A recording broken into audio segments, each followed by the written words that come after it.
गणपती बाप्पा मोरया, मंगलमूर्ती मोरया. नमस्कार मंडळी. आज आपण अतिशय पवित्र दिवसाबद्दल माहिती जाणून घेणार आहोत. विभुवन संकष्टी चतुर्थी. मंडळी, आजचा व्हिडिओ अत्यंत खास, रहस्यमय आणि भक्तीने भरलेला आहे. मंडळी, आपण सर्वजण भगवान गणेशांना विघ्नहर्ता म्हणतो. संकटे दूर करणारे, भक्तांच्या हाकेला धावून येणारे आणि अशक्य वाटणाऱ्या गोष्टी शक्य करणारे देव म्हणून गणरायांची ओळख आहे. पण तुम्ही कधी विचार केला आहे का, काही लोक विभुवन संकष्टीचे व्रत केल्यानंतर आपल्या जीवनात अचानक बदल झाल्याचे का सांगतात? काही जणांना नवी दिशा कशी मिळते, काहींच्या अडचणी कशा कमी होतात आणि सर्वात महत्त्वाचे म्हणजे गणरायाची कृपा मिळाल्याची चिन्हे कोणती असतात? आजच्या या विशेष भागात आपण याच विषयावर सविस्तर चर्चा करणार आहोत, म्हणून हा व्हिडिओ शेवटपर्यंत नक्की पहा. विभुवन संकष्टीचे आध्यात्मिक अर्थ. मंडळी, विभुवन म्हणजे तीनही लोकांमध्ये व्यापून राहिलेली दिव्य शक्ती आणि भगवान गणेश हे बुद्धी, विवेक, संयम आणि शुभारंभ यांचे अधिपती मानले जातात. विभुवन संकष्टी आपल्याला एक महत्त्वाचा संदेश देते. जीवनातील सर्वात मोठं संकट बाहेर नसते, ते आपल्या मनामध्ये असते. भीती, नकारात्मकता, अविश्वास, निराशा हेच खरे अडथळे आहेत आणि गणरायाची उपासना म्हणजे या अडथळ्यांवर विजय मिळवण्याचा मार्ग. तर गरीब लाकूडतोड्याची एक कथा आपण पाहूया. खूप वर्षापूर्वी एका जंगलालगतच्या गावात एक गरीब लाकूडतोड्या राहत होता. तो दिवसभर जंगलात मेहनत करायचा, पण तरीही त्याच्या कामात कायम अभाव होता. एक दिवस त्याला एका साधूने विभुवन संकष्टीचे व्रत करण्यास सांगितले. लाकूडतोड्याने उत्तर दिले, माझ्याकडे देवाला अर्पण करण्यासाठी काहीच नाही. साधू म्हणाले, देवाला धन नको, भक्ती हवी आहे. त्या दिवशी त्याने एका छोट्याशा दिव्याने आणि मनापासून केलेल्या प्रार्थनेने गणरायाची पूजा केली. काही दिवसांनी त्याला जंगलात एक दुर्मिळ औषधी वनस्पती सापडली. त्यामुळे त्याचे जीवनच बदलले. तो श्रीमंत झाला, पण त्याने कधीही आपली नम्रता सोडली नाही. या कथेतून आपल्याला समजते की देव भक्ती पाहतो, संपत्ती नाही. आणि दुसरी कथा आपण पाहणार आहोत, निराश झालेल्या विद्यार्थ्याची. मंडळी, आज अनेक तरुण शिक्षण, नोकरी आणि करिअरमुळे चिंतेत असतात. पुराणकथांमध्ये एका विद्यार्थ्याची कथा सांगितली जाते. तो खूप अभ्यास करायचा, पण प्रत्येक परीक्षेत अपयश येत होते. त्याचा आत्मविश्वास पूर्णपणे तुटला होता. एक वृद्ध गुरूंनी त्याला सांगितले, विभुवन संकष्टीच्या दिवशी गणपतीची उपासना कर, पण यशासाठी नव्हे, योग्य मार्गासाठी प्रार्थना कर. विद्यार्थ्याने तसेच केले. काही महिन्यानंतर त्याला समजले की त्याची खरी आवड दुसऱ्या क्षेत्रात आहे. त्याने दिशा बदलली आणि त्याच क्षेत्रात त्याला मोठे यश मिळाले. मंडळी, कधी गणराया आपल्याला हवे ते देत नाहीत, ते आपल्यासाठी योग्य ते देतात. गणरायाची कृपा मिळाल्याची चिन्हे. धार्मिक श्रद्धेनुसार काही संकेत शुभ मानले जातात. उदाहरणार्थ, सतत सकारात्मक विचार येणे, मनातील भीती कमी होणे, कुटुंबात शांतता वाढणे, कामामध्ये हळूहळू प्रगती होणे, योग्य लोकांची भेट होणे, मनाला अचानक प्रसन्नता जाणवणे, ही सर्व चिन्हे भक्तीमुळे आलेल्या सकारात्मक बदलाची असू शकतात. विभुवन संकष्टीच्या रात्रीचे महत्त्व. धर्मशास्त्रानुसार संकष्टीची रात्र ही जप, ध्यान आणि प्रार्थनेसाठी विशेष मानली जाते. या रात्री काही वेळ स्वतःसाठी काढा. मोबाईल बाजूला ठेवा, शांत बसा, गणपतीचे नामस्मरण करा, तुमच्या मनातील चिंता त्यांच्या चरणी अर्पण करा. अनेकदा समस्या संपत नाहीत, पण त्यांच्याकडे पाहण्याचा दृष्टिकोन बदलतो आणि तिथूनच जीवन बदलायला सुरुवात होते. या दिवशी करावयाचा विशेष उपाय. सायंकाळी गणपती समोर तुपाचा दिवा लावा, 21 दुर्वा अर्पण करा, एक मोदक आणि गूळ खोबऱ्याचा नैवेद्य दाखवा आणि 108 वेळा हा मंत्र जपा. ओम गणपतये नमः. हा जप करताना प्रत्येक वेळी मनातील एक चिंता गणरायाच्या चरणी अर्पण करत असल्याची भावना ठेवा. गणेश आणि चंद्राची कथा. एकदा गणपती बाप्पा आपल्या उंदरावर जात होते. अचानक उंदीर अडखळला आणि गणपती खाली पडले. हे पाहून चंद्रदेव हसू लागले. गणपतींना राग आला आणि त्यांनी चंद्राला शाप दिला. नंतर चंद्राने क्षमा मागितल्यावर शाप शिथिल करण्यात आला. या कथेमुळे संकष्टी चतुर्थी आणि चंद्रदर्शन यांचे विशेष महत्त्व मानले जाते. जीवनातील सर्वात मोठा चमत्कार कोणता? मंडळी, आपण अनेकदा चमत्कार म्हणजे अचानक मिळालेले धन, यश किंवा प्रसिद्धी असे समजतो. पण खरा चमत्कार कोणता? निराश मनाला आशा मिळणे, भयभीत मनाला धैर्य मिळणे, तुटलेल्या नात्यांमध्ये प्रेम परत येणे, चुकीच्या मार्गावर योग्य मार्गावर येणे हा सर्वात मोठा चमत्कार आहे आणि गणरायाची भक्ती आपल्याला याच दिशेने घेऊन जाते. तर मंडळी, विभुवन संकष्टी म्हणजे केवळ उपवास नाही, तो आत्मविश्वासाचा उत्सव आहे, श्रद्धेचा उत्सव आहे, नव्या सुरुवातीचा उत्सव आहे.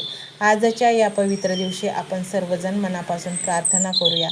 हे विघ्नहर्त्या गणराया, आमच्या जीवनातील अडथळे दूर कर, आम्हाला योग्य विचार, योग्य मार्ग आणि योग्य कर्म करण्याची बुद्धी दे. आणि पहा चमत्कार, जर तुम्हीही बाप्पांवर श्रद्धा ठेवत असाल तर कमेंटमध्ये नक्की लिहा गणपती बाप्पा मोरया, मंगलमूर्ती मोरया. आणि व्हिडिओ आवडला असेल तर नक्कीच लाईक करा. मंत्र मोबाईलवर लावायचा आहे, डोळे घट्ट मिटून घ्यायचे आहेत, डोळ्यांसमोर स्वामींची मूर्ती आणायची आहे आणि स्वामींना प्रार्थना करायची आहे. हे स्वामी महाराजा, माझे हे संकट दूर कर, माझी ही इच्छा पूर्ण कर, माझे कुटुंब सुखासमाधानाने राहू देत. मंडळी, स्वामी हे भक्तवत्सल आहेत. ते भक्तांवर खूप प्रेम करतात. त्यांनी आपल्या भक्तांना बाळ मानलेले आहे आणि आई बाळाची इच्छा तर पूर्ण करणारच. त्यामुळे स्वामी तुम्हाला नक्कीच मदत करतील. मंडळी, एवढं सगळं करायला अर्धा मिनिट खूप झाला आणि एवढा वेळ तर तुमच्याकडे असेलच. बाकीचा सर्व व्हिडिओ तुम्ही मोबाईलवर सोडून द्या, तो त्याची पॉझिटिव्हिटी पसरवत राहील. तुम्ही दैनंदिनी कामं करता करता त्या मंत्राचे श्रवण करा आणि मनातल्या मनात जप देखील करा. फायदा नक्कीच होईल. ही डिजिटल सेवा आहे. आज या व्हिडिओच्या माध्यमातून स्वामींचे विचार तुमच्यापर्यंत पोहोचले आहेत. जर तुम्हाला मनापासून वाटत असेल की या विचारांनी तुमच्या मनाला उभारी दिली आहे, तुम्हाला जगण्याचे बळ दिले आहे, तर तुम्ही सुद्धा या ज्ञान यज्ञात आपली समिधा अर्पण करू शकता. पूर्वी लोक मंदिरात जाऊन दानपेटीमध्ये गुप्तदान करत असत, कारण गुप्तदानाचे फळ अनंत असते. आजच्या युगात व्हिडिओच्या खाली जे सुपर थँक्सचे बटन आहे ते एका डिजिटल दानपेटी सारखेच आहे. जर तुमची इच्छा असेल आणि तुमची परिस्थिती असेल तर यथाशक्ती, मग ती रक्कम कितीही छोटी असो वा मोठी, तुम्ही या सुपर थँक्सच्या माध्यमातून स्वामींच्या कार्यासाठी अर्पण करू शकता. हे पैसे कोणाच्या वैयक्तिक फायद्यासाठी नाही, तर हे विचार, ही सकारात्मक ऊर्जा अशाच लाखो दुःखी लोकांपर्यंत पोहोचवण्यासाठी वापरली जातील. लक्षात ठेवा, सक्ती नाही तर भक्ती महत्त्वाची आहे. ज्याला वाटतं की स्वामींनी मला मार्ग दाखवला म्हणून कृतज्ञता म्हणून मी हे फुल ना फुलाची पाकळी अर्पण करतो, त्यांनीच या बटनावर क्लिक करून आपले योगदान द्यावे. तुमची ही छोटीशी मदत कोणाचे तरी आयुष्य बदलणाऱ्या व्हिडिओच्या निर्मितीसाठी मोलाचे ठरेल. तसेच या व्हिडिओला लाईक करणे म्हणजे केवळ एक बटन दाबणे नव्हे, तर या सकारात्मक ऊर्जेला दुजोरा देणे आहे. जेव्हा तुम्ही लाईक करता तेव्हा तुमची विश्वाला सांगता की हो, माझा स्वामींवर विश्वास आहे. आणि शेअर करणे म्हणजे काय, तर पुण्य वाढणे. जर तुम्हाला वाटत असेल की तुमच्या एखाद्या मित्राला, नातेवाईकाला किंवा ओळखीच्या व्यक्तीला सध्या आधाराची गरज आहे, तर त्यांना हा व्हिडिओ नक्की पाठवा. कदाचित तुमचे एक शेअर करण्याचे कर्म त्यांना आत्महत्येसारख्या विचारांपासून परावृत्त करू शकेल किंवा त्यांना नैराश्यातून बाहेर काढेल. पुण्य फक्त अन्नदानानेच नाही तर विचारदानाने सुद्धा मिळते. म्हणून संकोच न करता हा व्हिडिओ तुमच्या जवळच्या लोकांपर्यंत पोहोचवावा. आणि हो, स्वामींच्या या दरबारात रोज हजेरी लावण्यासाठी चॅनलला सबस्क्राईब करा व बेल आयकॉनचे बटन देखील प्रेस करा. जेव्हा स्वामींचा संदेश येईल तेव्हा सर्वात आधी तो तुमच्यापर्यंत पोहोचेल. ही घंटा म्हणजे मंदिराची घंटा आहे, जी वाजवल्याने मनाला जाग येते. आणि सर्वात महत्त्वाचे म्हणजे तुमचा संवाद.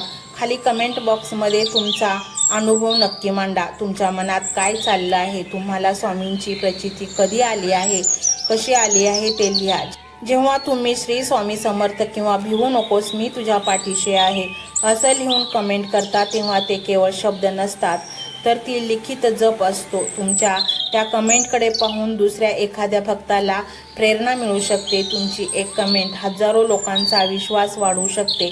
त्यामुळे लाजू नका, मोकळ्या मनाने व्यक्त व्हा. इथे कोणी कोणाला जज करत नाही. आपण सर्वजण त्या एकाच माऊलीचे लेकरे आहोत. तुमचा हा प्रतिसादच या कार्याला पुढे नेण्याची प्रेरणा देतो. तर पाहूया तो शक्तिशाली रहस्यमय मंत्र काय आहे. तो मंत्र असा आहे.